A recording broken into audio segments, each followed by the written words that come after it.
আজকে আমি রূপা রসে বানাতে যাচ্ছি লাউয়ের খোসা দিয়ে চিল্লা। ওর জন্য আমি লাউয়ের খোসাকে খুব পাতলা পাতলা কেটে নিয়েছি।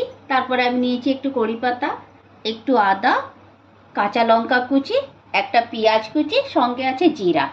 এবার আমরা এটাকে মিক্সির জারে ঢেলে দেবো। একটা জিনিস আমরা মিক্সির জারে ঢেলে এটাকে পিষে নেবো, যেহেতু আমরা চিল্লা বানাচ্ছি এটা পেস্টটা হলে ভালো হবে। জিরা,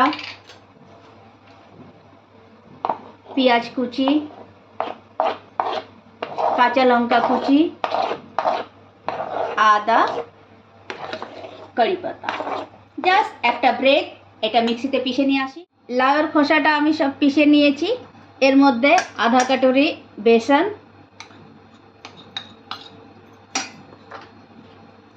थोड़ी सी मिर्ची पाउडर, একটু হলদি,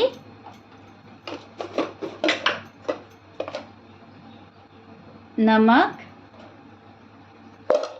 আর একটু ঢালবো এর মধ্যে 2 চামচ চালের আটা, একটু কুড়কুড়ে হওয়ার জন্য।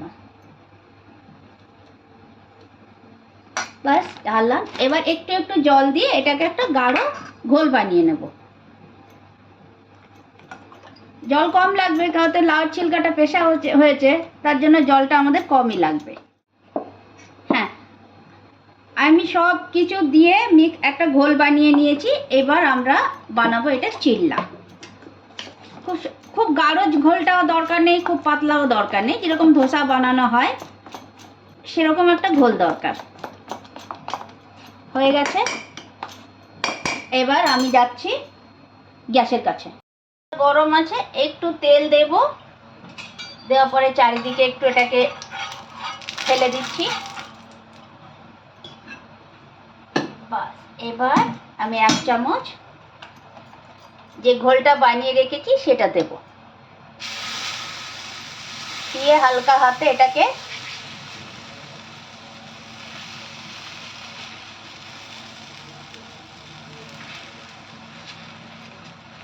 বাস হয়ে গেল। একটু হতে দেব।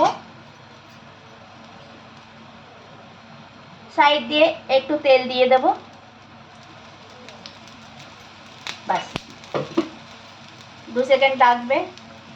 নিচেটা একটু হয়ে গেলে আমি সেটাকে টার্ন করে দেবো। 2 মিনিট হয়ে গেছে। খুব সুন্দর একটা কালার এসেছে। আমি এটাকে পাল্টিয়ে দিয়েছি। খুব সুন্দর একটা কালার হয়েছে। আর একটু তেল আমি দিয়ে দেবো। সাইড দিয়ে একটু তেল দিয়ে দেবো।